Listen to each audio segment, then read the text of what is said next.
followed by the number of seconds that we are old. So days in a year, 365. Seconds in a year equals seconds in a day times the number of days. So that'll equal total amount of seconds in a year. And then we can put in our age. So let age equal my age, which is 31. Age in seconds equals age times seconds in a year. And we're going to log that, and we're going to include a string that says I am the age, 2 years old. So there it says it. I am around 97 million seconds incrementing and decrementing. So we're going to comment that out, otherwise it will affect our code. Okay, so now we're going to display increments and decrements with high fives to show the effect of the plus sign. And we can see that let high fives, we've defined this variable and it will equal to 0. It started off with 0, and if we add plus high fives and then console log that, it should come up with 1, and that means that it's gone up in 1 increment. And if we do it again, or if we minus it rather, here minus high fives, it will decrement it. So there you can see it started at 1, we added 1, we added another 1, and then we removed 1. So 1, 2, 1. Have plus equals and minus equals to make sums a little bit easier for us. It's just a shortcut basically. So we can see let x equal 10. We're defining this variable. And then x equals x plus 5, which would then be, here's my code, which would be 15. 10 plus 5. We want to work out x, and that will give us our answer of 15.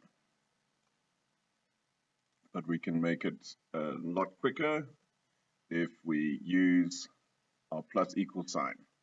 So here's the same example.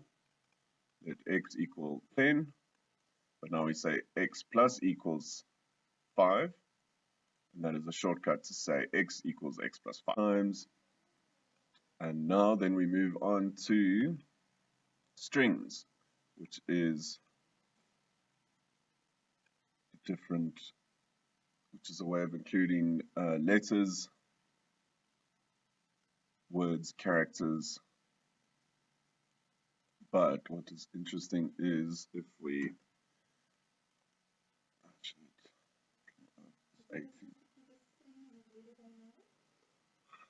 so a string will have double quotation marks or single quotation marks, but you can't put such things as letters without quotation marks because it won't be able to read it, whereas numbers you don't necessarily have to have quotation marks. It will just read it as a number and be able to calculate it.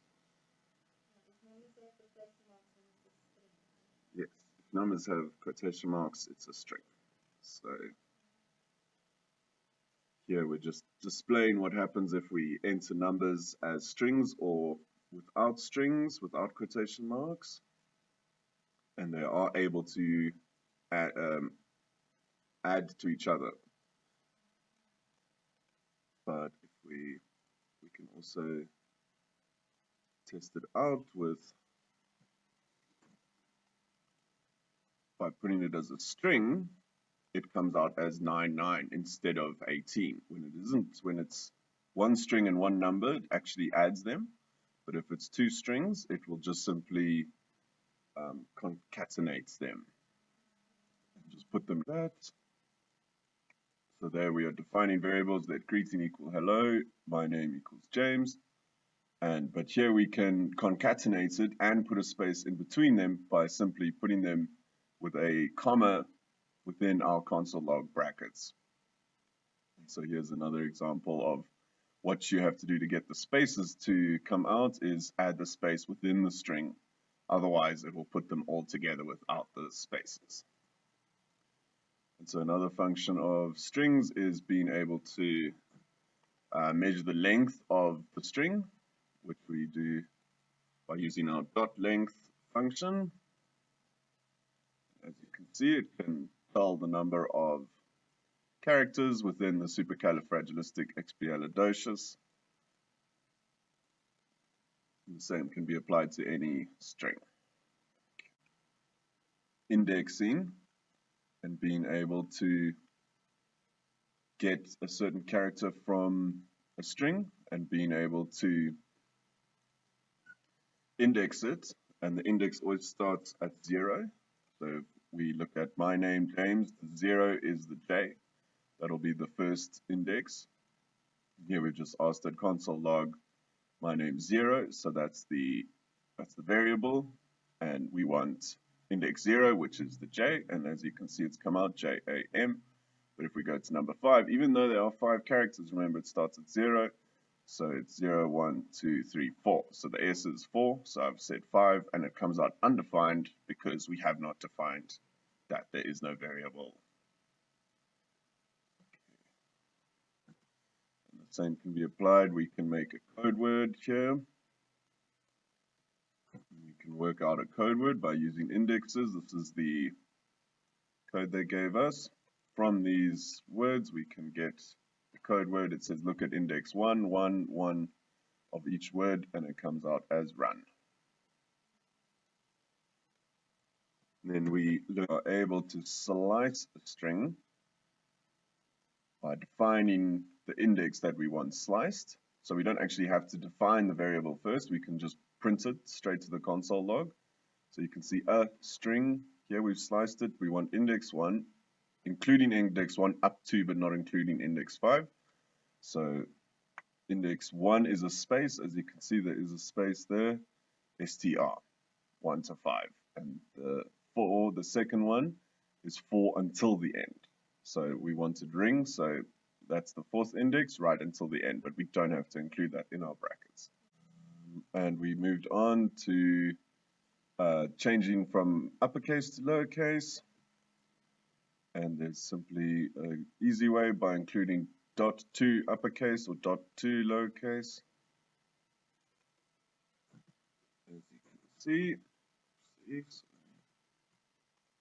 want to change hello there, how are you doing, so that it looks normal. So we changed all of it to lowercase.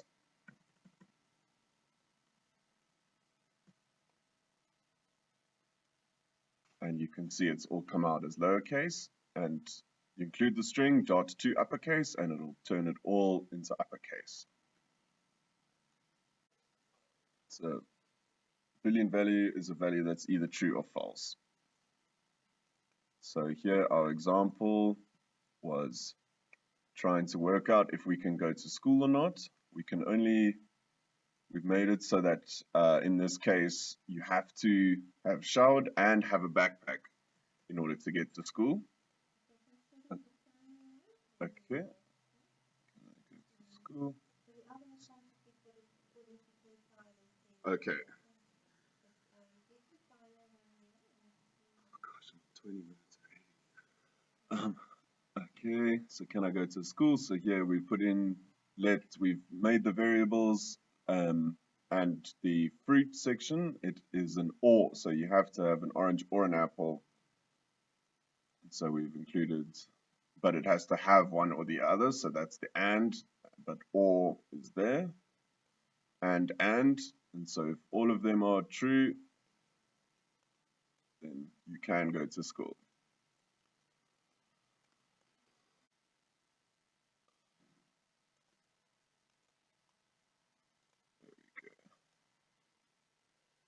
So I wanted to try and put in an application for this so that if you're logging into your details, then it pops up what is your username, and if you are the correct person logging into this section who is Ronaldo41, then your username is correct. Because it is equal to, we've used the double equals here, so it has to have the same value. So even though it's a string, it has to have the same value, and we can use the double equals. Same was done, we